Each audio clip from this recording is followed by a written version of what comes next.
అనేక ఆర్థిక సవాళ్ల మధ్య నిర్మలా సీతారామన్ గారు అయితే మరి బడ్జెట్ ని ప్రవేశపెట్టడం జరిగింది. చాలా ఆర్థికంగా సవాళ్లు ఉన్నాయి.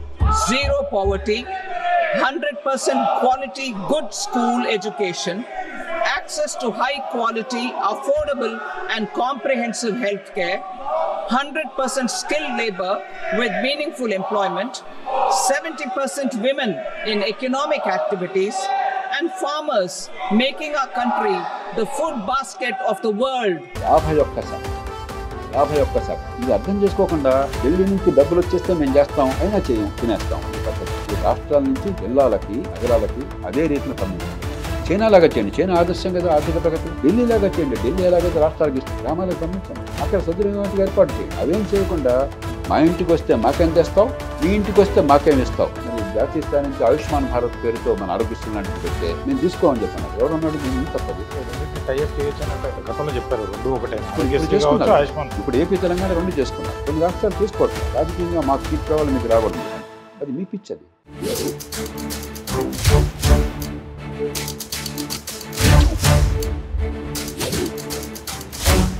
నమస్తే, వెల్కమ్ టు బీఆర్కే. ఈరోజైతే ఒక కీలకమైన ఘట్టం అయితే ముగిసింది. అనేక ఆర్థిక సవాళ్ళ మధ్య నిర్మలా సీతారామన్ గారు అయితే బడ్జెట్ని ప్రవేశపెట్టడం జరిగింది. మరి 50,000 లక్షల కోట్లు అంటే ఆషామాషి అయితే కాదు. సో మనతో పాటు ఈ విషయం పైన చర్చించడానికి FDR general secretary doctor Jayaprakash Narayana గారు అయితే ఉన్నారు. ఆయన అడిగి అసలు ఇది సామాన్యులకి ఎంతవరకు ఆశాజనకంగా ఉంది, ఏ రంగానికి ఎంత అంటే ముఖ్యమైనటువంటి అంటే హెల్త్ కావచ్చు, ఎడ్యుకేషన్ కావచ్చు, వ్యవసాయ రంగం కావచ్చు, ఎంఈ కావచ్చు, ఇలా రకరకాలుగా ఏపీకి కావచ్చు, తెలంగాణకు కావచ్చు, ఏ రంగాలకి ముఖ్యమైన రంగాలకి కరెక్ట్గానే పెట్టడం జరిగిందా లేదా అనే విషయాల్ని చర్చించే ప్రయత్నం చేద్దాం. నమస్కారం సార్. అనేక ఆర్థిక సవాళ్ళ మధ్య అయితే అంటే ప్రపంచం మొత్తం ఎట్లా ఉందో మీరు గతంలో మన ఇంటర్వ్యూలో చెప్పడం జరిగింది. ఆ సవాళ్ళ మధ్య నిర్మలా సీతారామన్ గారు అయితే మరి బడ్జెట్ని ప్రవేశపెట్టడం జరిగింది. సో దీన్ని మీరు అంటే ఎట్లా చూస్తారు? ఆశాజనకంగా ఉందంటారా లేదంటారా? ఆ సవాళ్ళని ఎదుర్కోగలమంటారా? వాస్తవం శ్రీనివాస్, చాలా ఆర్థికంగా సవాళ్ళు ఉన్నాయి. ఒకటి, మన దేశంలో ప్రగతి రేటు కొంచెం తగ్గింది. ఇప్పటికి కూడా ప్రపంచంలో పెద్ద దేశాల్లో బాగా వేగంగా పెరుగుతున్న దేశమైనా కూడా గత సంవత్సరం 8% దాటిన ప్రగతి ఇప్పుడు 6.5 ఆ ప్రాంతాల్లో ఉండేది. 1.5% తగ్గడం అనేది మంచిది కాదు. అయినా మిగతా వాళ్ళతో పోలిస్తే మెరుగు, కానీ అది చాలు. 2, జర్మనీ లాంటి దేశాలు కూడా, జర్మనీ చాలా గొప్ప దేశం, యూరోప్లో అతిపెద్ద ఆర్థిక వ్యవస్థ, ప్రపంచంలోనే గొప్ప దేశాల్లో ఒకటి. అలాంటి దేశం అంటే ఎప్పుడు ఒడిజొడుకులు లేకుండా ఆర్థిక ప్రగతి ఉన్న దేశం జర్మనీ లాంటి దేశం కూడా ఇవాళ ఆర్థికంగా సంకటంలో పడింది. 3, డొనాల్డ్ ట్రంప్ అనేటువంటి ఆయన రాష్ట్రపతి కావడం చేత అన్ని వనరులను అమెరికాకి పోతున్నాయి. డాలర్ విలువ పెరుగుతోంది, బాండ్ మార్కెట్ పెరుగుతుంది, ఇంట్రెస్ట్ రేట్ పెరుగుతుంది అమెరికాలో. అన్నిటినీ మించి అసలు ఇతర దేశాలు దిగుమతులు లానే ఉంటున్నాడు ఆయన, దిగుమతి సుంకాలు వేసి. కాబట్టి ఇవన్నీ ప్రతికూల పరిస్థితులు. ఆ పరిస్థితుల్లో ఆర్థిక మంత్రి దేవుడు కాదు, మాంత్రికుడు కాదు, అద్భుతాలు చేయలేరు. కానీ అద్భుతానికి దగ్గరగా ఉన్న బడ్జెట్ ఇది. ఏ రకంగా చూసినా కూడా కొరతలు ఉంటాయి, ఇంకా కొన్ని చేయాల్సి ఉన్నాయి, దాని గురించి మాట్లాడుకుందాం. కానీ ఓ పక్కన ఆర్థిక క్రమశిక్షణ కొనసాగించారు. 4 ఏళ్ల క్రితం 9.5% మనకి ద్రవ్య లోటు, అంటే జాతీయ ఆదాయంలో దాదాపు 10%, 10వ వంతు అప్పులు ఆ సంవత్సరం అదనంగా తీసుకున్నాం. ఒకప్పుడు అప్పుల్ని మానిటైజ్ చేసేవాళ్ళు, అంటే లోటుని మానిటైజ్ చేసేవాళ్ళు. లోటు అప్పులు పెంచకుండా నోట్లు ముద్రించేవాళ్ళు. నోట్లు ముద్రిస్తే ఏమవుతుంది? ధరలు పెరుగుతాయి మార్కెట్లో. ధరలు పెరిగితే బాగా నష్టం వారికి, బేదలకి. డబ్బున్న వాడికి ఒక టొమాటో ధర లేకపోతే ఒక వస్తువు ధర పెరిగితే జీవితంలో ఒక 10 రూపాయలు ఎక్స్ట్రా ఖర్చు పెడతారు అంతే. కానీ బేదలకి అది పూర్తిగా జీవితాన్ని నాశనం చేస్తుంది, పేదరికంలోకి దింపేస్తుంది. అంచేత ప్రభుత్వాలు 30 ఏళ్ల నుంచి ఏం చేస్తున్నాయంటే మానిటైజేషన్ బదులు, నోట్లు ప్రింట్ చేయడం బదులు అప్పులు చేస్తున్నారు, ద్రవ్యలోటు. కాబట్టి ద్రవ్యలోటు అంటే మనకు వచ్చే ఆదాయం కంటే ఎక్కువ ఖర్చు పెడితే లోటు ఉంది, ఆ లోటుని అప్పులతో పూరిస్తున్నారు. ఆ అప్పులు 4 ఏళ్ల క్రితం 9.5%, 10%, దాదాపు 10% వెళ్ళిపోయింది. ఈ సంవత్సరం 4.9% తగ్గిస్తానని మాట ఇచ్చారు. గత సంవత్సరం 5.5%, 4.8%, ఇంకొక 1% ఇంకా తగ్గింది అనుకున్న దానికంటే. వచ్చే ఏడాది 4.4% ప్రకటించారు. అప్పుల వాటా జాతీయ ఆదాయంలో తగ్గుతున్నది. రాష్ట్రాల్లో, చాలా రాష్ట్రాల్లో పెరుగుతోంది అప్పుల వాటా రాష్ట్ర ఆదాయంలో. జాతీయ ఆదాయంలో తగ్గుతోంది. కాబట్టి ఆర్థిక క్రమశిక్షణ అద్భుతంగా పాటించారు. రెండోది మీకు పెట్టుబడులు తగ్గించలా. ఇప్పటికే గత 3 ఏళ్లుగా రికార్డు స్థాయిలో పెట్టుబడులు పెడుతున్నారు. దేశ చేతులు ఎప్పుడు లేని రీతిలో జాతీయ స్థాయిలో ప్రభుత్వం రికార్డు స్థాయిలో పెట్టుబడులు పెడుతుంది మౌలిక సదుపాయాల కోసం అని చెప్పని. ఈ సంవత్సరం నడుస్తున్న సంవత్సరం 10.1 లక్ష కోట్లు అంటే 10,10,000 కోట్ల రూపాయలు పెట్టుబడులు పెడితే వచ్చే ఏడాది ఈ బడ్జెట్లో 11,21,000 కోట్ల రూపాయలు పెట్టుబడి. ఆ పైన 1,54,000 కోట్ల రూపాయలు రాష్ట్రాలకి ప్రాక్టికల్గా ఫ్రీగా ఇస్తున్నారు. కాకపోతే అప్పును చూపెడుతున్నారు. 50 ఏళ్ల పాటు తిరిగి చెల్లించవచ్చు, వడ్డీ లేదు. మీకు ఎవరన్నా శ్రీనివాస్ ఇదిగో 10 కోట్లు ఇస్తున్నాను 50 ఏళ్ళకి తిరిగి చెల్లించవచ్చు, వడ్డీ లేదంటే మీరు దండం పెట్టి తీసుకోవాలి. ఎందుకంటే ఫ్రీగా ఇచ్చినట్లు లెక్క అది. ఇవాళ కోటి రూపాయలు 50 ఏళ్ల తర్వాత 2 లక్షలు 3 లక్షలు అవుతుంది దాని విలువ. అంటే రిటర్న్ చేయగలుగుతాం సార్, దాన్ని అయితే రిటర్న్ చేయగలుగుతాం అంటారా మరి? తీసుకుంటే ఇది చెప్పాను కదా, ఈనాడు కోటి రూపాయలు 50 ఏళ్ల తర్వాత 2 లక్షలు విలువ. కళ్ళు మూసుకుని తిరిగి తెలుస్తాం, ఇబ్బందే కాదు అసలు. ఈ మొత్తం కలిగితే 12,75,000 కోట్ల రూపాయలు పెట్టుబడులు పెడుతున్నారు. దీంతోపాటు రాష్ట్రాలకు వచ్చేటువంటి వాటా ఏమైనా తగ్గుతుందా? రాష్ట్రాలకు పంపించే వనరులు 25,60,000 కోట్ల రూపాయలు. మళ్ళీ చెప్తున్నా, 25,60,000 కోట్ల రూపాయలు రాష్ట్రాలకి ఈ సంవత్సరం వివిధ రూపాల్లో నిధులను జాతీయ స్థాయిలో ప్రభుత్వం ఇస్తుంది. అది గత సంవత్సరం కంటే ఎక్కువ. గత సంవత్సరం మనకి 21,75,000 కోట్లు ఉంటే ఈ సంవత్సరం 25,60,000 కోట్లు. అంటే మంచి పరిణామం అంటారంటే మొత్తంగా చూస్తే 50,000 లక్షల కోట్లు. ఇది అంటే లక్షల కోట్లు, ఇంత పెద్ద ఫిగర్ అయితే మనకు కనబడుతుంది. ఇందాక మీరు చెప్పిన 50 లక్షల కోట్ల రూపాయల్లో కూడా నిజానికి 45 లక్షల కోట్లు, 45,33,000 కోట్ల రూపాయలు రాష్ట్రానికి జాతీయ స్థాయి ప్రభుత్వం అనుకోండి.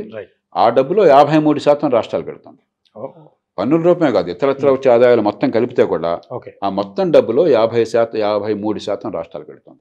ఎందుకంటే మన రాష్ట్రాలు అడగలేదు. అంచేత ఈ 4 కలపటం అన్నదే ఆర్థిక క్రమశిక్షణ పాటిస్తూ, రాష్ట్రాలకు నిధుల కేటాయింపు పెంచుతూ, పెట్టుబడులు పెంచుతూ, పన్నులు ఏం చేశారు? 1 రూపాయి పెంచలా, తగ్గించారు.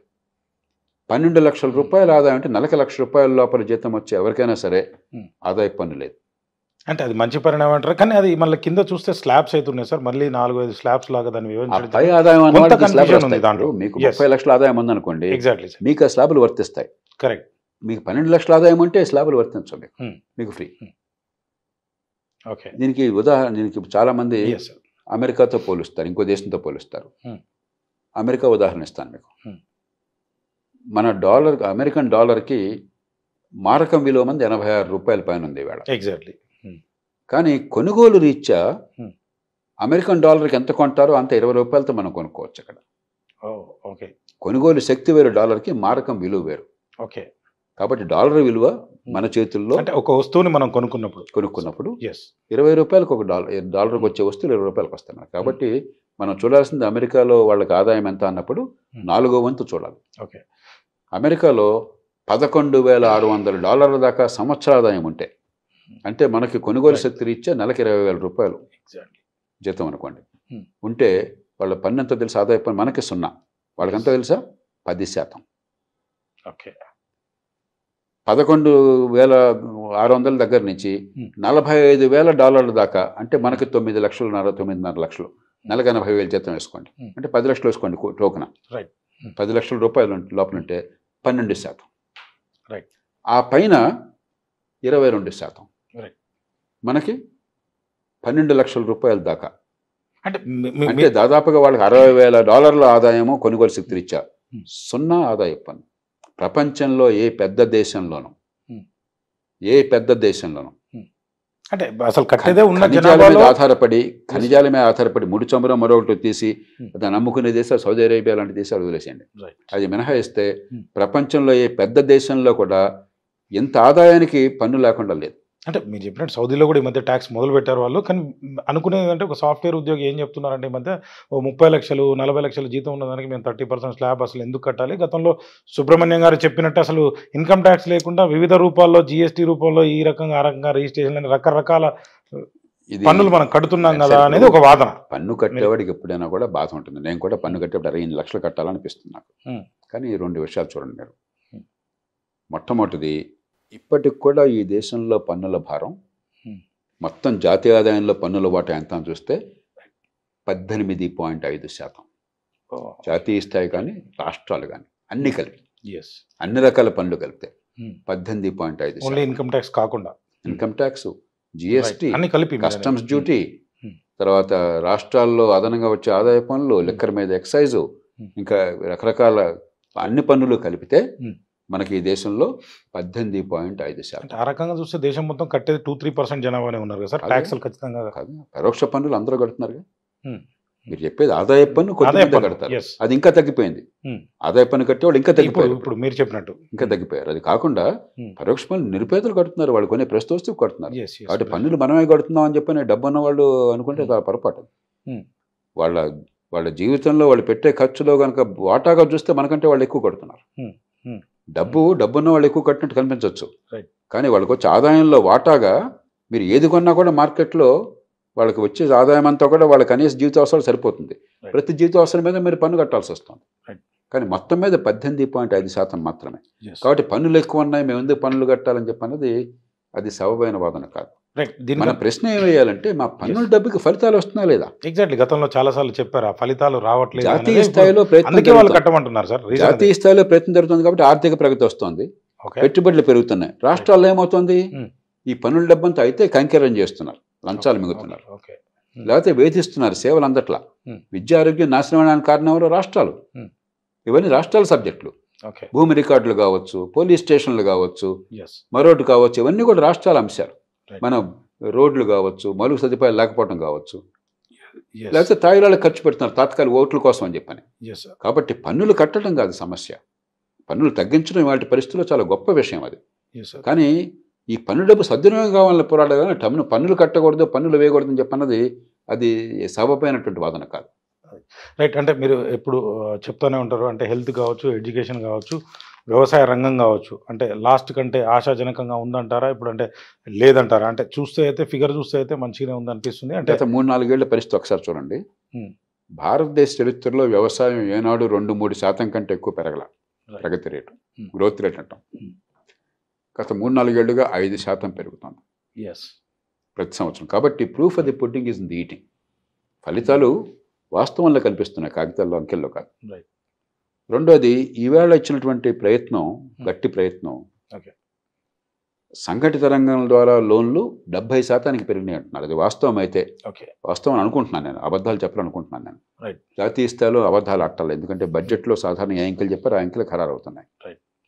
అది గణనీయమైన ప్రగతి. ఒకప్పుడు 90% ప్రైవేట్ లోన్స్ తీసుకున్న వాళ్ళు హెచ్చు వడ్డీలకు, ఇప్పుడు 30% మంది, 30% కూడా పోవాలి. పూర్తిగా అందరికీ లోన్లు సరసమైన ధరకి బ్యాంకుల నుంచి అంత ఏర్పాటు కావాలి, కానీ గణనీయంగా పెరుగుతోంది. అట్లాగే ఆర్థిక ప్రగతి రేటు పెరుగుతోంది వ్యవసాయ రంగంలో. మూడోది, ఇప్పుడు మీరు ఇవాళ బడ్జెట్లో కేటాయించిన విషయాలు చూసినట్టయితే, లేకపోతే ప్రస్తావించిన అంశాలు చూసినట్టయితే, చిన్న రైతుకి అదనపు విలువలను చేకూర్చడం, ఏ పంటల్లో కొరత ఉందో దానికి మార్కెట్ డిమాండ్ పెంచేట్టు చేయడం. ఉదాహరణకి కాటన్, విదేశాల్లో ఎగుమతికి అవకాశాలు ఉన్నాయి, డిమాండ్ పెరుగుతుంది, కాటన్ ఉత్పత్తి పెంచడం. అలాగే మనకు పప్పు దినుసులు చాలా అవసరం, ఎందుకంటే మాంసం తినేవాళ్ళం కాదు అత్యధికంగా మనం. అత్యధికంగా మన తినే శాకాహారం, శాకాహారులైనా మాంసాహారులైనా మనం తినే 199 శాకాహారం. కాబట్టి మాంసకృతులు కావాలంటే మనకు పప్పులు కావాలి. కాబట్టి పప్పుల ఉత్పత్తిని పెంచడం కోసం ఏర్పాట్లు. అట్లాగే మత్స్య పరిశ్రమ, దానికోసం ప్రత్యేకంగా ఏర్పాట్లు, హార్టికల్చర్ కోసం ప్రత్యేకంగా ఏర్పాట్లు చేయడం. ఇవన్నీ కూడా ఏంటంటే కేవలం డబ్బులు కేటాయింపే కాదు, ఏ రంగాల్లో వెళితే రైతుకు ఆదాయం పెరుగుతుంది, దేశానికి లాభం చేకూరుతుంది, మనకి పౌష్టికాహారం లభిస్తుంది అని చెప్పి ఆలోచన చేస్తున్నారు. ఖచ్చితంగా మంచి పరిణామాలు. Right sir. అంటే మీరు గతంలో ఎప్పుడు చెప్తా ఉంటారు, జీడిపిలో ఉన్న ఒక 0.5% కనుక పెంచితే ఖచ్చితంగా ఆరోగ్యం బాగుపడుతుంది. అది జరిగిందంటారా ఈ రోజు కన్నా? ఆరోగ్యానికి ఏం మార్పు నాకు జరిగితే బాగుండి, జరగలేదు అనుకుందామని అంటే ఆరోగ్యం. ఎందుకంటే విద్యకు డబ్బు ఖర్చు పెట్టక్కర్లే, పెడుతున్న ఖర్చు చాలు, సద్వినియోగం కావాలి. అది రాష్ట్రాల చేతుల్లో ఉంది. విద్యకి తెలంగాణ, ఆంధ్రప్రదేశ్లో ₹1,00,000 పైన ఖర్చు అవుతుంది ఒక్కొక్క బిడ్డ మీద, స్కూల్కి వెళ్ళే పిల్లల మీద. చదువు ఎట్లా ఉందో మనం చూస్తున్నాం. కానీ ఆరోగ్యానికి అసలు ఖర్చు చాలా తక్కువ ఉన్నది. ఉన్నంతలో ఆ ఖర్చుతో పోలిస్తే ఆరోగ్యం కాస్త బాగా చేస్తున్నాం, కానీ ఖర్చు పెంచాలి, ఇచ్చే తీరు మార్చాలి. అక్కడ జాతీయ స్థాయిలో అది బడ్జెట్లో మాత్రమే వచ్చేది కాదు, జాతీయ స్థాయిలో రాజకీయంగా అందరూ కూర్చుని ఒక మౌలికమైన విధానాలను మార్పు తేవాలి. అది కొరతే, ఖచ్చితంగా అది కొరతే. అది వచ్చేదాకా ఈ దేశంలో పేదలకు అడగంటూ తెరవు. అలాగే విద్యలో డబ్బులు కేటాయింపు అక్కర్లేదు, ప్రమాణాలు పెరిగేదాకా ఈ దేశంలో పేదరికం పోదు. అంటే రైట్ సార్, దీనికన్నా ముందు అంటే మీరైతే పెట్టలేదు అన్నారు. సరే, గవర్నమెంట్ ఒక ఆర్థిక సర్వే చేస్తుంది, అదేవిధంగా అసర్ సర్వే చేస్తుంది. అంటే దాని ఫలితాలు కాస్త అసర్ సర్వే మెరుగుపడ్డట్టుగా కనబడుతుంది, దానికి దగ్గరగా ఉందంటారా? అదేవిధంగా మీరు అంటే జేపీ గారు ఎఫ్డీఆర్ తరపు నుంచి అనంత నాగేశ్వరన్ గారికి ఒకటి, అదేవిధంగా 16th ఫైనాన్స్ కమిషన్కి ఒక రిపోర్ట్ ఇచ్చారు. అంటే దానికి దగ్గరగా ఉందా? మీరు అనుకున్నటువంటివి కొంత దీంట్లో పెట్టడం జరిగిందంటారా? ఏం చెప్తారు మీరు? అసలు సర్వే ఉదాహరణకి కొద్దిగా గతంతో పోలిస్తే మెరుగుపడుతోందన్న ఛాయలు కనిపిస్తున్నాయి, అంతేగాని ఇది సంబరం చేసుకునే ఛాయలు కాదు. ఓకే, చాలా కొద్దిగా, మరీ గతంలో చండాలంగా ఉంది, ఇప్పుడు చండాలంగా ఉంది, అంత చండాలంగా అంటే టెక్నికల్గా కొంత మెరుగుపడింది అంటారా మీరు అనేది? కొంచెం అంటే 100 రావాలనుకుంటే అది వరకు 20లో ఉంటే ఇప్పుడు 25కి వెళ్ళాం, 30కి వెళ్ళాం. 100 రావాలి. ఓకే, 25 కంటే 30, 20 కంటే 30 వెళ్ళటం మంచిదే, సంతోషం. కాబట్టి కొంచెం ఛాయలు కనిపిస్తున్నాయి కానీ సంబరపడిపోకూడదు విద్యా ప్రమాణాల విషయంలో. ఇక ఆర్థిక సంఘం కానీ, చీఫ్ ఎకనామిక్ అడ్వైజర్ కానీ, క్యాబినెట్ సెక్రటరీ కానీ, మిగతా వాళ్ళు కానీ కూర్చున్నది ఇవన్నీ బడ్జెట్కి ముందు కూర్చుంటే 4 రోజుల క్రితం కూర్చుంటే వచ్చాయి కాదు. దీర్ఘకాలంగా మౌలిక ప్రతిపాదనలు ప్రధానంగా ప్రతిపాదిస్తుంది ఏంటంటే ఈ దేశంలో చిన్న పట్టణాల అభివృద్ధికి ఏర్పాటు చేయండి. కొంత చిన్న పట్టణాల ప్రస్తావన కొంత ఉంది కానీ అది బడ్జెట్లో ఇప్పుడు వెంటనే రాదు, 1 ఏడాది 2 ఏళ్ళు పడుతుంది. మౌలికమైన రాజకీయ వ్యూహం మారాలి. చిన్న పట్టణాలు పెరగకపోతే అసంఘటిత రంగంలో ఉన్న వాళ్ళని మనం కాపాడుకోలేము, వాళ్ళకి ఉపాధి కల్పించలేము, ఆదాయాలు పెంచలేము. అందరూ మహానగరాలకి బలవంతంగా వలసపోయినట్టయితే వాళ్ళ జీవితాలు నరకం అవుతాయి అన్నది వాళ్ళ ఆర్థిక మంత్రి తన ప్రసంగంలో ఒక మాట అన్నారు. వలసలు మహానగరాలకి బలవంతంగా విధిలాగా వెళ్ళకూడదు, ఇచ్ఛాపూర్వకంగా వెళ్తే వాళ్ళు తప్ప అని చెప్పాను. Not out of necessity, not out of compulsion. కావాలని కోరుకుంటే వెళ్ళొచ్చు, కానీ ఇప్పుడు వాళ్ళ గతిలాగా వెళ్ళే పరిస్థితి వచ్చింది. ఆ మాట అన్నారు కానీ దానికి కొద్దిగా అడుగులు పడ్డా కానీ అది ఇంకా చాలదు, చాలా పెద్ద మౌలికమైన అడుగులు కావాలి. అలాగే ఆరోగ్య రంగం వచ్చి గట్టిగా ప్రయత్నం చేస్తున్నాం, ఇది ఒకరోజు జరిగే పని కాదు. ఇంకా దేశంలో దానికి ఇంకా వ్యూహం మారలా. కానీ వచ్చే 1 ఏడాది 2 ఏళ్ళలో గట్టిగా పోరాటం చేసి ఇంక్లూజివ్ గ్రోత్, సామాన్యుణ్ణి ఈ గ్రోత్లో భాగస్వాములు కావాలంటే మిగతా అంశాలతో పాటు 2 అవసరం. ఈ 2 ఇంకా గట్టిగా ముందుకు వెళ్ళలేదు. కానీ మిగతా అంశాలు ఇవాళ బడ్జెట్లో స్థూలంగా చూస్తే ఆర్థిక క్రమశిక్షణతో పాటు పన్నుల రాయితీతో పాటు ఇంక్లూజివ్ గ్రోత్, సామాన్యుడు ఎట్లాగా. అందుకని మీరు స్టాక్ మార్కెట్ మొదట పడిపోయింది. ఎందుకని స్టాక్ మార్కెట్ ఎంతసేపటికి కార్పొరేట్ సెక్టర్కి లాభం ఏమైందని చూస్తున్నారు తప్పితే ఈ దేశ ప్రజల ఆదాయాల గురించి ఆలోచించట్లా. ఈ బడ్జెట్లో ప్రధానంగా సామాన్య ప్రజల ఆదాయాలు పెంచేందుకు మార్గాలు ఏంటని ఆలోచించారు. అది అర్థమైన తర్వాత కొంచెం మరి స్టాక్ మార్కెట్లో వెనక్కి వెళ్ళింది. కాబట్టి ఆ ఇంక్లూజివ్ గ్రోత్కి ఒక మార్గం ఏర్పడింది. కానీ ఈ 2 మేలుకైన అంశాలు, ఒకటి ఆరోగ్యము, 2 చిన్న పట్టణాల అభివృద్ధి మరింత పెద్ద ఎత్తున కృషి చేయాలి. రైట్ సార్, అంటే ఇది కొంచెం మీకు వేగ్ క్వశ్చన్ అనిపించచ్చు. ఇది కామన్ మ్యాన్ టాక్ షో. ఒక క్వశ్చన్ అడుగుతున్నాను. అంటే మీరు దాదాపుగా ఒక 1 year or 2 years నుంచి నేను అబ్జర్వ్ చేస్తున్నాను. అంటే టౌన్ హాల్స్ అని చెప్పి ఇది పెడితే మంచిది, కన్జంప్షన్ పెరగాలని చెప్తున్నారు. కానీ జనంలో అంటే ఒక రకంగా ఏమనిపిస్తుంది అంటే జేపీ గారు హైదరాబాద్ ఉంటారు, మేమే మైగ్రేట్ అవ్వద్దా, మాకు టౌన్లోనే బతకాలా అనేది ఒక వేగ్ క్వశ్చన్ అనుకోండి. చెప్పండి మంచి ప్రశ్న ప్లీజ్. ఇందాక అన్నాను నేను, గతిలాక వచ్చే పరిస్థితి ఉండకూడదు. ఎట్లా మైగ్రేట్ అవ్వాలి, ఎప్పుడు అవ్వాలి? మైగ్రేషన్ అనేది ఇప్పుడు దేశంలో ఎవరికైనా ఎక్కడైనా నివసించే హక్కు ఉన్నది. చైనాలో హుకో సిస్టమ్ అని ఒకటి పెట్టారు. నగరంలో పుట్టిన వాళ్ళు నగరంలో ఉండొచ్చు, మిగతా వాళ్ళు రావడానికి వీల్లేదు. మన దేశంలో అలా ఉండదు, ఉండకూడదు. కాబట్టి ఎవరు రావద్దని కాదు, గతిలాక వచ్చి ఆదాయం లేక నైపుణ్యం లేక నరకం అనుభవిస్తే అది స్వేచ్ఛ, లేకపోతే శిక్షగా మీకు వలసలు ఉండకూడదు. సంతోషంగా వలసలు ఉండాలి, ఆదాయాన్ని పెంచే వలసలు ఉండాలి.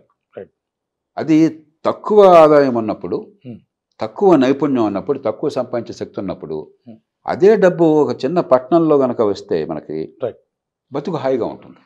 Correct sir. ఇప్పుడు ఇన్ఫ్రాస్ట్రక్చర్ ఉండాలి, పట్టణాల అభివృద్ధి ఇన్ఫ్రాస్ట్రక్చర్ ఉన్నప్పుడు. ఇప్పటికే 4 వచ్చినాయి. నగరాల్లో లేనివి, నగరాల్లో మాత్రమే పూర్వం ఉన్నవి. ఒకప్పుడు నేను ప్రభుత్వంలో చేరిన 4-5 ఏళ్లకి విశాఖపట్నంలో కూడా టీవీ లేదు. కేవలం మహానగరాల్లో 4-5 చోట్ల టీవీ ఉండేది. కరెంటు 15-20 ఏళ్ల క్రితం కూడా చాలా గ్రామాల్లో సంవత్సరంలో రోజుకి సగం టైం పోయేది, కరెంట్ ఉండేది. 30 ఏళ్ల క్రితం టెలిఫోన్లు ఆశే లేదు అసలు.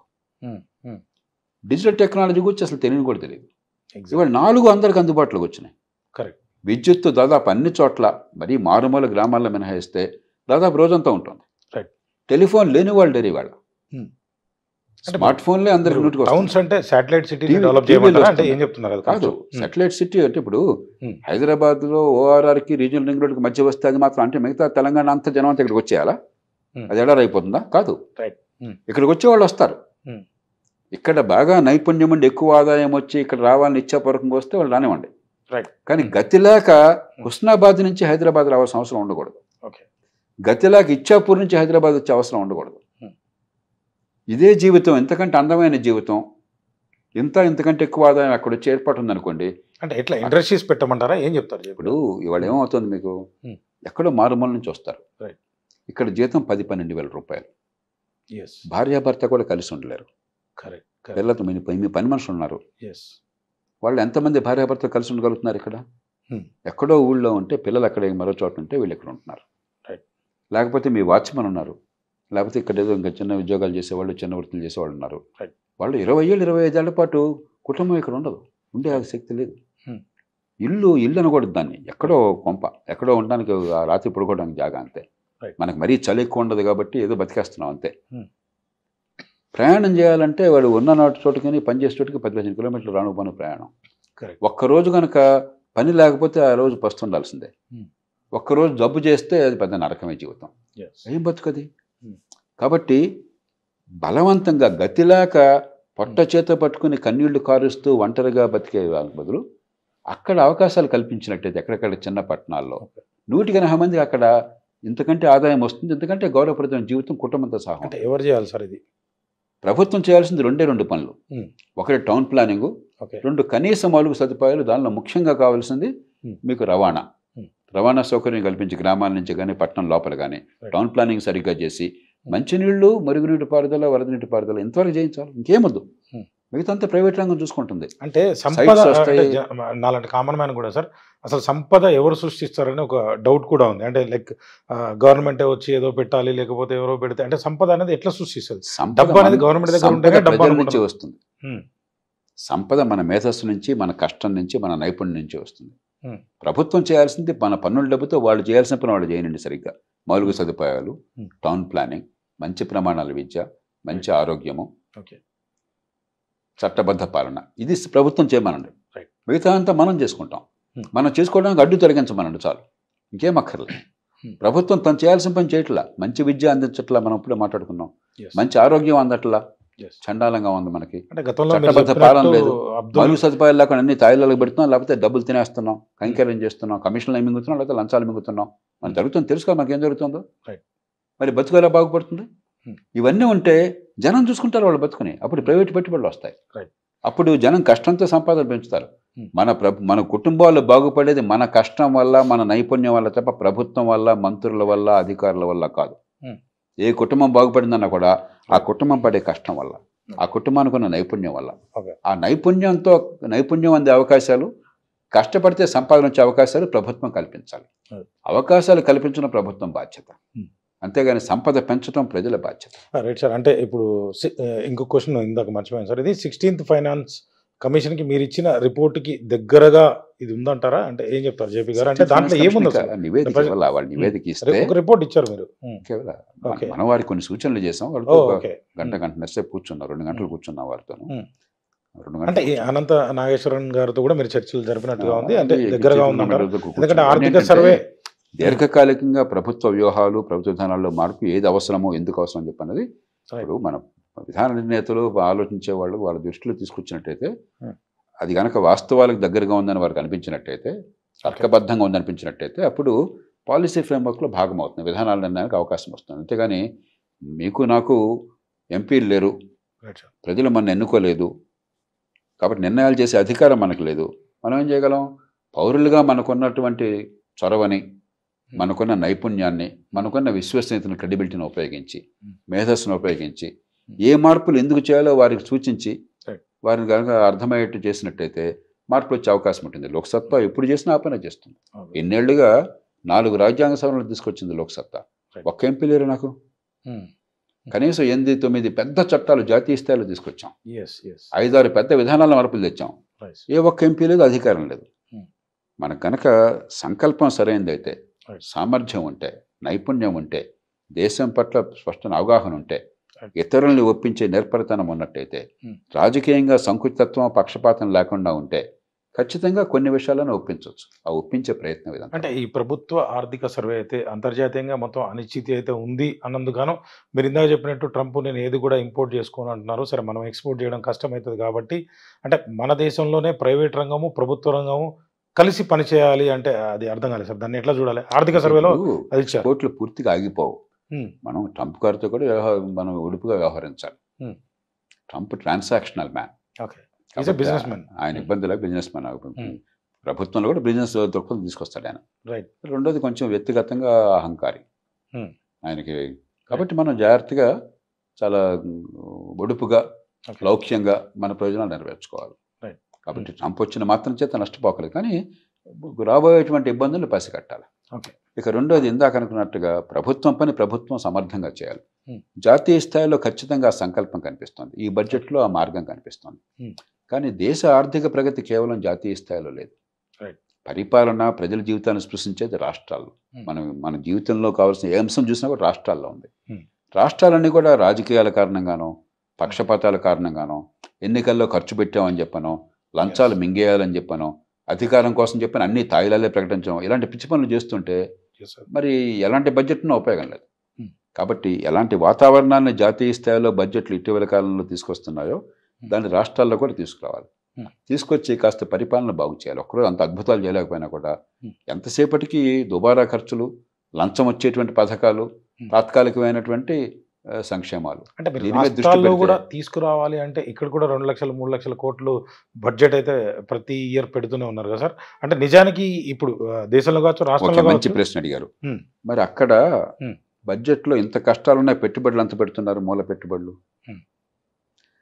2 విషయాలు తీసుకోండి. 50 లక్షల కోట్లు ఈ సంవత్సరం మొత్తం ప్రభుత్వం జాతీయ స్థాయి 48 లక్షల కోట్లు వాళ్ళకి వస్తున్న ఆదాయం. వడ్డీలకు పోగా వాళ్ళు పెడుతున్న ఖర్చు 50 లక్షల కోట్లు, 48-49 లక్షల కోట్లు వడ్డీలకు వచ్చే డబ్బులు పోగా. అయినా కూడా ఇవాళ దానిలో 20% పైగా 12 లక్షల కోట్లు, దాదాపు 25% పెట్టుబడులకు పెడుతున్నారు. ప్రభుత్వాలు చెప్పండి, రాష్ట్రాలు చెప్పానండి, 50% 25% పెట్టుబడికి వెళ్తుందని చెప్పండి. అంటే మీరు ట్రాన్స్పరెన్సీ లేదంటారా? ఏం చెప్తారు? మనకి ఏదో రకంగా ఓట్లు, ఏదో రకంగా లంచాలు మింగటం, ఏదో రకంగా ఆర్భాటం ప్రకటనలు చేయడం తప్ప అభివృద్ధి కీలకము అని మంత్రం జరగట్లేదండి. రెండోది చూడండి, జాతీయ స్థాయి నుంచి రాష్ట్రాలకి నిందా లెక్కలు చెప్పాను మీకు. 53% రాష్ట్రాలకి జాతీయ స్థాయి నుంచి వెళుతుంది. రాష్ట్రాలు గొడవ చేస్తున్నాయి, మనకు హక్కు ఉంది. ఇంకా చేతనైతే ఇంకా తీసుకుందాం, కానీ తీసుకున్నప్పుడు అక్కడ దేశ రక్షణ కావాలి, దేశంలో మరుగు సదుపాయాలు కావాలి. అది వేరు. అది కాకుండా 53% ఆ డబ్బులు రాష్ట్రానికి వస్తున్నాయి. జిఎస్టీ డబ్బులు రాష్ట్రానికి వచ్చేస్తుంది, రాష్ట్రం మాట రాష్ట్రానికి వెళ్ళిపోతుంది. అది కాకుండా ఆ 9 కూడా మేమే కడుతున్నది అనేది ఈ రాజకీయ నాయకుల మాట. ఇది జనాల్లో కన్ఫ్యూజన్ ఉంది. దాన్ని ఎట్లా చూడాలి అసలు? రాష్ట్రాలు కలిస్తే దేశం ఉందండి. అంటే రాష్ట్రంలో ఏదొచ్చినా మీదేనాక దేశ రక్షణ దేశ రక్షణ మీరు చూస్తారైతే, జాతీయ రహదారులు మీరు చూస్తారైతే, అంటే పొలిటీషియన్స్ మానిపులేట్ చేస్తున్నారు మాట్లాడుతున్నారు. ఇది ఇవన్నీ కూడా చాలా కన్ఫ్యూజన్, అవగాహన లోపం వల్ల వచ్చాయి. జాతీయ స్థాయి ప్రభుత్వం బాధ్యత జాతీయ స్థాయి. అందరూ అర్థం చేసుకోవాల్సింది ఏంటంటే 63% డబ్బులు దేశంలో ప్రభుత్వాలు పెట్టే ఖర్చు రాష్ట్రాల్లో ఖర్చు అవుతుంది. 37% మాత్రమే జాతీయ స్థాయిలో ఖర్చు అవుతుంది. మళ్ళీ చెప్తున్నా, 3/2 వంతులు దాదాపుగా రాష్ట్రాల్లో ఖర్చు అవుతుంది, 3/1 వంతే జాతీయ స్థాయిలో ఖర్చు అవుతుంది. రెండోది, రాష్ట్రాల స్థాయిలో ఇంత ఎక్కువ ఖర్చు పెట్టే దేశం ప్రపంచంలో మరొకటి లేదు. ప్రపంచంలో రాష్ట్రాల వాటా ప్రభుత్వ ఖర్చులు అత్యధికమైనది భారతదేశంలో. మూడోది, జాతీయ స్థాయి నుంచి రాష్ట్రాలకి 53% వస్తున్నాయి. రాష్ట్రాల నుంచి నగరాలకి, స్థానిక ప్రభుత్వాలకు ఎంత వెళ్తుంది? స్థానిక ప్రభుత్వాల ఖర్చు దేశంలో 3%. చైనాలో ఎంతో తెలుసా? 3వ అంచె స్థానిక ప్రభుత్వాల ఖర్చు 51%. 51%. ఇవి అర్థం చేసుకోకుండా ఢిల్లీ నుంచి డబ్బులు వచ్చేస్తే మేము చేస్తాం, అయినా చేయం, తినేస్తాం. ఇది పద్ధతి కాదు. మీరు రాష్ట్రాల నుంచి జిల్లాలకి, నగరాలకి అదే రీతిని పంపించండి. చైనాలాగా చేయండి, చైనా ఆదర్శం కదా ఆర్థిక ప్రగతిలో. ఢిల్లీలాగా చేయండి, ఢిల్లీ ఎలాగైతే రాష్ట్రాలకు ఇస్తుంది, ఇంకెక్కువ వాటా అడుగుదాం. ముందు మీ వాటాను రాష్ట్ర నగరాలకు పంపించండి, పట్టణాలకు పంపించండి, గ్రామాలకు పంపించండి, అక్కడ సదుపాయాలకు ఏర్పాటు చేయండి. అవేం చేయకుండా మా ఇంటికి వస్తే మాకేం తెస్తావు, మీ ఇంటికి వస్తే మాకేం ఇస్తావు, ఇది గడుస్తానని తప్ప ఈ వాదనలో సబబైన వాదన కాదు. రైట్. అంటే ఇంకొకటి ఉంది సార్, అగ్రికల్చర్తో పాటు ఎంఎస్ఎంఈ స్మాల్ స్కేల్ ఇండస్ట్రీస్ కూడా కొంత బాగానే పెట్టినట్టున్నారు. అంటే మీ ఒపీనియన్ ఏం చెప్తారు? ఉపాధి కల్పన, వ్యవసాయం కావచ్చు, లేకపోతే ఉపాధిని పెంచేటువంటి పరిశ్రమలు, తోళ్ల పరిశ్రమ, వస్త్ర పరిశ్రమ, ఆట బొమ్మల పరిశ్రమ, ఎలక్ట్రానిక్స్ లాంటి ఇండస్ట్రీస్ కావచ్చు, ఎంఎస్ఎంఈస్ మొత్తం మీద కావచ్చు. అంటే ఈ కార్పొరేట్ రంగానికి, ఇప్పుడు కార్పొరేట్ రంగం అవసరం మనకి. టాటాలు అవసరం, అంబానీలు అవసరం, బిర్లాలు అవసరం, అదానీలు అవసరం, ఇతర పరిశ్రమలు అవసరం. ఇది లేకుండా అభివృద్ధి జరగదు. స్టాక్ మార్కెట్ అంతా వాళ్ళ మీద ఉంటుంది. కానీ స్టాక్ మార్కెట్తో సంబంధం లేని పరిశ్రమలు చాలా ఉన్నాయి భారతదేశంలో. అత్యధికులు ఈ దేశంలో అసంఘటిత రంగంలో చిన్న చిన్న పరిశ్రమల్లో పనిచేస్తున్నారు. కాబట్టి వాళ్ళని పెంచే ప్రయత్నం చేయాలి. అందుకని మీరు గమనించలేదు, స్టాక్ మార్కెట్ మొదట్లో పడిపోయింది. దేశ ఆర్థిక అభివృద్ధికి పనిచేస్తుంటే ఎందుకు పడిపోవాలా? కార్పొరేట్ ఇంకా అదనంగా మాకేది ఫ్రీగా ఇవ్వలేదని చెప్పని. కానీ అర్థమయ్యాక కొంచెం సాయంత్రానికి కొంచెం ఇప్పుడు మేల్కొంటున్నట్టున్నది. కాబట్టి భారతదేశ ఆర్థిక వ్యవస్థలో కార్పొరేట్లు అవసరం. కార్పొరేట్లను ప్రోత్సహించాలి, అవి పెరగాల, దానిలో నాకు ఏమాత్రం అనుమానం లేదు. కానీ కార్పొరేట్ల చేతుల్లో ఉన్న ఆర్థిక వ్యవస్థ చాలా చిన్నది. వ్యవసాయ రంగంలో చాలా ఉన్నది, చిన్న పరిశ్రమల్లో ఎంఎస్ఎంఈ రంగంలో చాలా ఉన్నది. ఆ రంగాల్లో అసంఘటిత రంగంలో నెల జీతం లేకుండా రెక్కాడితే డొక్కాడే వాళ్ళు అత్యధికులు ఉన్నారు. వాళ్ళ బతుకుల్ని బాగు చేసేందుకు ఏర్పాట్లు చేయకపోతే కార్పొరేట్లకే చేస్తే అది అవసరంగానే అది చాలదు.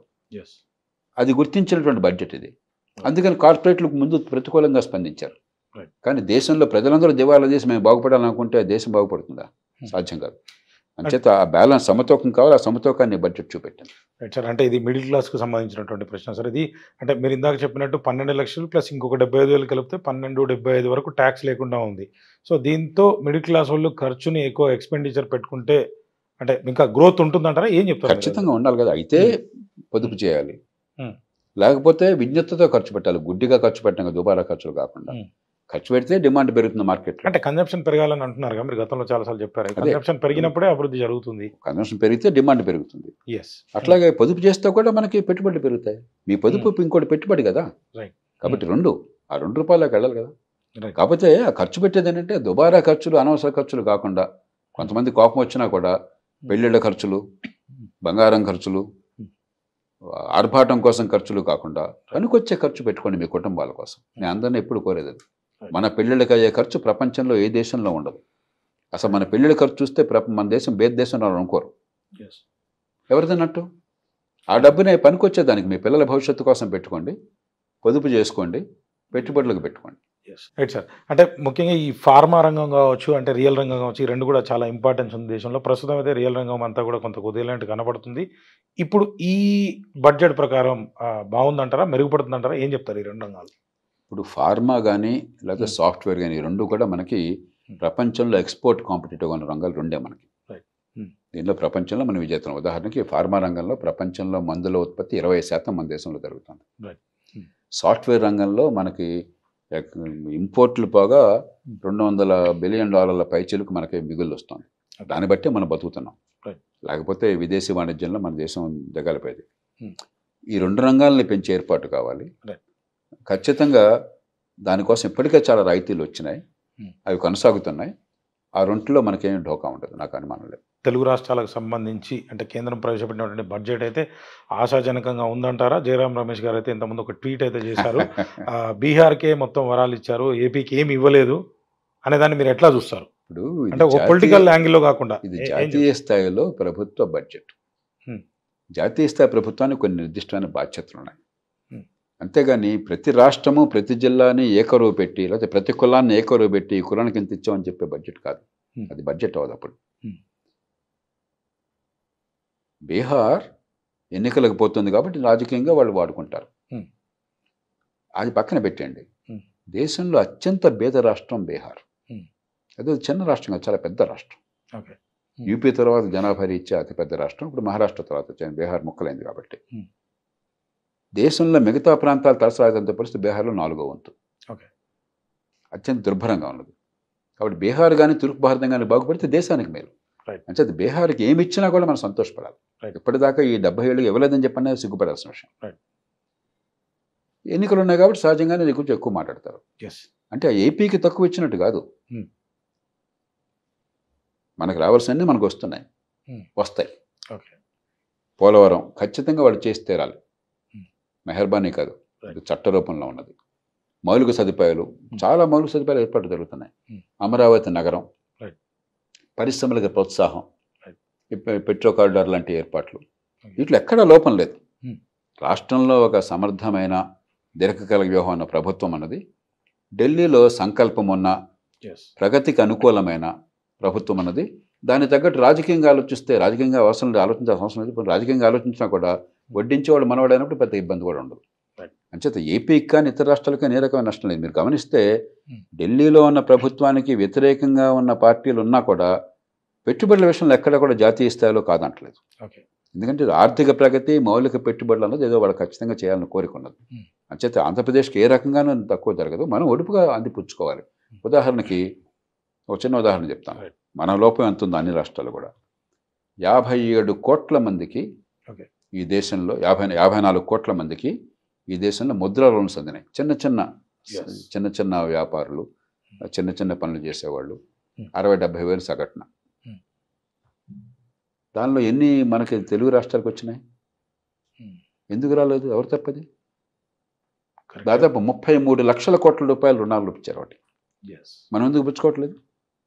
అంటే మీకు శ్రద్ధ లేదు, మీకు శ్రద్ధ లేదు. అలా కొన్ని రాష్ట్రాలు, మన రాష్ట్రాలు కాదు, మన రాష్ట్రాల పిచ్చి పని చేయాలి. మరి జాతీయ స్థాయి నుంచి ఆయుష్మాన్ భారత్ పేరుతో మన ఆరోగ్యశ్రీ లాంటిది పెడితే మేము తీసుకోమని చెప్పన్నారు. ఎవడన్నాడు మేము ఈ తప్పది? అంటే రెండింటిని టైఅప్ చేయొచ్చు అని అంటే గతంలో చెప్పారు, రెండు ఒకటైనా ఆరోగ్యశ్రీ కావచ్చు, ఆయుష్మాన్. ఇప్పుడు ఏపీ తెలంగాణ రెండు చేసుకున్నారు, కొన్ని రాష్ట్రాలు చేసుకోవట్లా. రాజకీయంగా మాకు కీర్తి రావాలి, మీకు రాకూడదని చెప్పని. అది మీ పిచ్చది. అంచేత ఉన్న పథకాలను సద్వినియోగం చేసుకోవడం మన చేతుల్లో ఉంది. కొన్ని బాగా చేసుకుంటున్నాం. ఉదాహరణకి ఉపాధి హామీ చట్టం కింద అప్పుడు ఆంధ్రప్రదేశ్ కావచ్చు, ఇప్పుడు తెలుగు రాష్ట్రాలు కావచ్చు, అది గట్టిగా ఉపయోగించుకుంటున్నాయి. కాబట్టి ఒడుపుగా ఉపయోగించుకోవాలి తప్ప మనకి ఏ రకమైన లోటు ఉండదు. అంటే ఇప్పుడు 2025 అయితే వచ్చింది సార్, అంటే జీడిపి పరిస్థితి ఏంది, దాంట్లో సామాన్యులు కూడా జీడిపిలో అంటే కలిపి లెక్కిస్తారా? ఇది ఒక కన్ఫ్యూజన్ సార్. ఇప్పుడు ఇంకొకటి ఏంటంటే 5 ట్రిలియన్ పరిస్థితి ఏంది, ఎక్కడున్నాం? గతంలో మోడీ గారు స్టేట్మెంట్ ఇచ్చారు, ఎక్కడున్నాం మనం? ఇప్పుడు 4 దగ్గర ఉన్నాం. 5కి బహుశా ఇంకో 3-4 ఏళ్ళు పడుతుంది.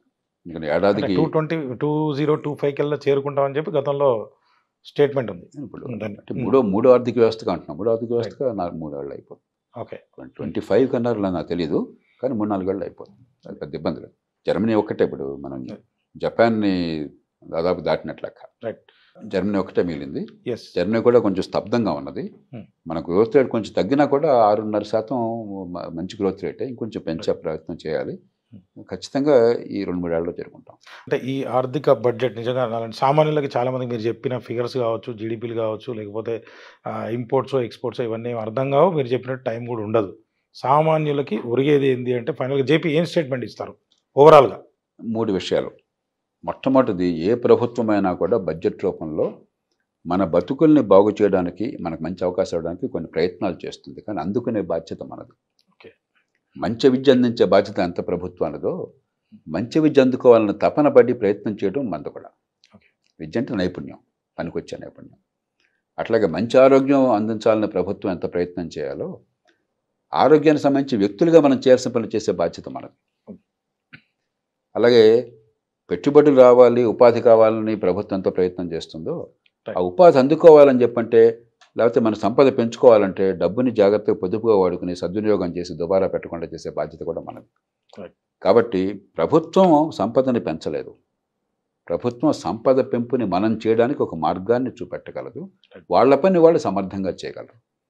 అన్నిటినీ మించి మరి మనకు అందవలసిన ఫలితాలు ఈ ప్రభుత్వం ఖర్చుతో అందకపోతే, మంచి విద్య అందట్లేదు, మంచి ఆరోగ్యం అందట్లేదు, మౌలిక సదుపాయాలు లేవు, గొంతు విప్పాలి మనం. గొంతు విప్పకుండా మనం అంతసేపటికి తాత్కాలికంగా వడిచ్చే తాయిలలో వాడేది మహారాజు, మనది భృత్యులం అన్నట్టుగా, వాడేదో వాడి డబ్బు మనకు దానం చేస్తున్నట్టుగా మనం అనుకుంటున్నాం. ఎవరి డబ్బు దానం చేయట్లా, ఏ ముఖ్యమంత్రి ఎవరి డబ్బు దానం చేయట్లా. మన డబ్బుని కొంత మింగేసి, కొంత దుబారా చేసి మిగతాది పంపిణీ చేస్తున్నారు. మన డబ్బిది, మన హక్కిది. కానీ ఈవేళ తినేస్తే అరిగిపోతుంది, రేపు పొద్దున పరగడిపోతుంది, మళ్ళీ ఆకలే.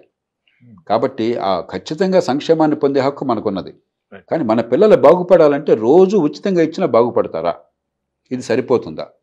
అది ఆలోచించే బాధ్యత మనది.